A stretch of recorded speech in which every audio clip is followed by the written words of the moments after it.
Isn't it odd how every great brand traces back to one courageous individual who dared to say no to the status quo, to the ordinary, and to complacency? When did committees become an acceptable substitute for ingenuity, initiative, and courage in branding?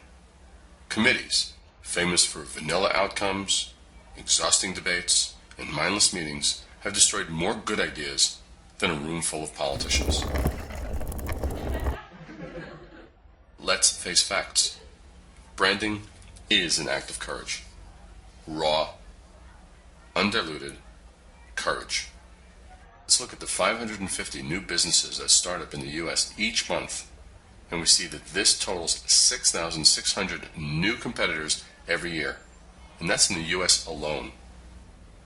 How many of these companies will actually survive?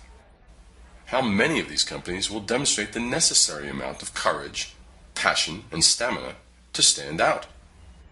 More importantly, how many will courageously stand up against some old sacred cow that's ready for slaughter? How many?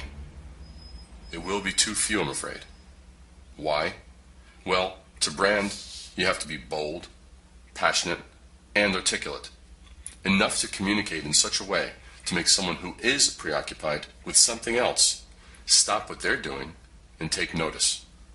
And then, after noticing, care about what you said. It's no longer enough to have something to say. It's a matter of having something that will be heard in a world that's unfortunately usually too busy to listen. Here are some facts. Each and every minute, we are competing with nearly 3 million YouTube videos being viewed, while 277,000 other people log on to Facebook at the same time as another 100,000 people send tweets.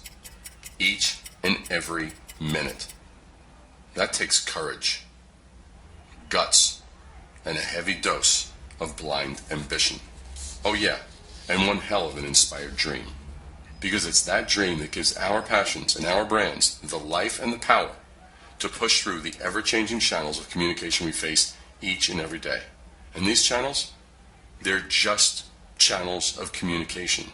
Channels like social media. And if you and I have nothing to say with those channels of communication, well, we're out of luck. Because social media is not content, and it's certainly not a brand strategy. So in branding, let's have something to say. Let's be passionate about it. Let's say it in a way that will stand out and get noticed. Not only with the words, but how our brands look.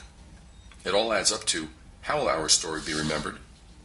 Lastly, let's make sure we've got worthwhile content and make it mean something. Above all, let's have conviction and believe in it. And as a last word in branding, let's be courageous while doing it.